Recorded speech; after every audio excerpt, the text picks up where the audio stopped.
Salam, perkenalkan nama saya Rizky Bria. Di sini saya akan membagikan kesaksian hidup saya selama saya berada di muka bumi ini. Saya adalah anak bertiga dari tiga bersaudara. Yang pertama kakak saya cewek, yang kedua saya sendiri, yang ketiga cewek. Saya anak yang paling susah diatur. Saya hobinya suka mabok, hobinya isap rokok. Pokoknya saya berada di dunia hiburan, teman-teman. Sebelum saya berangkat ke Cikupang, saya dulu di kampung saya anak-anak yang paling nakal. Waktu di SMA saya dapat satu masalah yang sangat buat orang tua saya pikiran, karena saya meraba buah dadanya teman saya, buah dada teman saya. Di situ saya dalam keadaan mabok, tiba-tiba saya peluk teman saya itu, peluk langsung ramas buah dadanya dia. Di situ saya dapat masalah yang sangat besar. Di situ keluarga saya juga sangat panik. Keluarganya cewek itu minta denda, tapi saya bilang santai saja. Saya tidak tahu itu masalah besar, tidak tahu. Saya dalam keadaan mabuk. Jadi sore saya pergi ke rumahnya dia untuk minta maaf, tapi saya pergi, mereka ancam untuk membunuh saya. Tapi saya tetap optimis untuk pergi untuk menghadapi menghadapi keluarga dia. Tapi sampai ke sana, orang tuanya bilang, kamu sudah datang sini, kamu harus denda. Oke, saya denda. Kita denda, terus besoknya kita ke sekolah. Kakaknya pukul saya lagi, kita berantem di sekolah. Saya bilang, kemarin saya sudah denda, kamu juga denda saya. Jadi kita minta maaf, saya tidak ada denda orang kas kembali, yang saya denda itu orang kas kembali. Kita langsung jalani sebagai keluarga damai.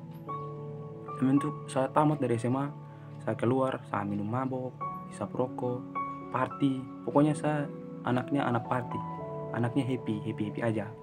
Itu di tempat hiburan saya ada. Tapi di situ sore saya pulang dari tempat party, minum mabok, saya dalam keadaan mabok tidur. Tiba-tiba om saya datang, om saya tawar, kamu mau nggak sekolah Alkitab? Saya bilang saya tidak mau untuk sekolah Alkitab. Buat apa saya sekolah Alkitab, nanti buat saya tambah pusing. Lebih saya di sini hidup senang, enak, teman banyak, minum mabok tiap hari, buat masalah aman. Di situ saya tidur lagi, omnya datang, om saya datang untuk nulis, mau nggak kamu sekolah Alkitab? Saya bilang mau aja. Saya tidak ada uang, keluarga saya sederhana, keluarga saya tidak ada uang. Sini tidak apa-apa, nanti kita tanggung tiket untuk kamu berangkat. Ya sudah, saya berangkat ke Kupang. Saya bertemu dengan orang-orang hebat di Kupang sana, orang-orang yang selalu dukung saya, berdoa saya untuk maju terus. Dulu saya di kampung saya tidak pernah ibadah gereja, ibadah pemuda, pokoknya ibadah dekat-dekat saya tidak mau, malas. Sampai pendeta berdoa kepada saya, anak itu harus suruh datang ibadah, namanya pendeta tapi tidak pernah datang gereja. Saya bilang malas, malas. Semenjak saya berada di Kupang, saya baru tahu bagaimana kita anak-anak muda, anak-anak Tuhan selalu dekat kepada Tuhan. Kalau kita dekat kepada Tuhan, maka apa yang kita minta, apa yang kita pergumulan, pasti Tuhan sediakan. Di situ saya merasa sedih karena saya dulu jauh dari Tuhan. Saya dulu anak yang jauh dari Tuhan. Orangnya anak yang gelap gitu. Tiba-tiba datang ke terang, saya hatinya jatuh begitu. Jadi di situ saya 2 tahun di Kupang, saya berangkat lagi ke Jakarta. Masuk di STT Kumene, ketemu lagi dengan anak yang otak-otaknya miring dengan saya.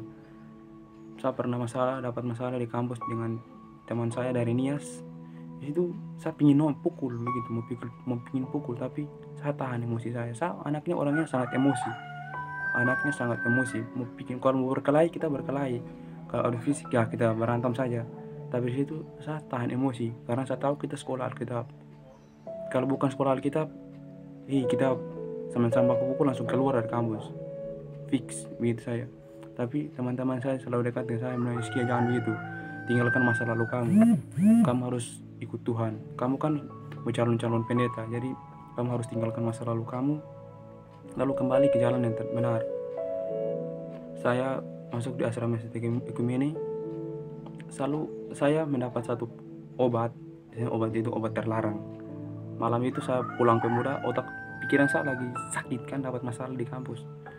Saya mau pakai obat itu, tiba-tiba dapat tangkap dari kakak senior saya. Kakak senior saya panggil, itu apa? Obat apa? Saya bilang, obat saya, obat mah. Kok baunya lain? Coba aku periksa. Diperiksa obatnya sangat terlarang. Kakak senior saya bilang, bisa buang nggak? Tapi aku tes dulu. Kamu kalau tes nanti kamu kecanduan lagi. Lebih baik kamu buang. Jadi malam itu kita buang. Buangnya di sana depan kami itu ada danau kali Sunter, kita buang di depan situ. Jadi dulu kesaksian saya ini panjang sekali teman-teman. Kesaksian ini saya sangat panjang, tapi saya berbagi cuma sedikit saja buat sharing buat kita semua di pagi hari ini.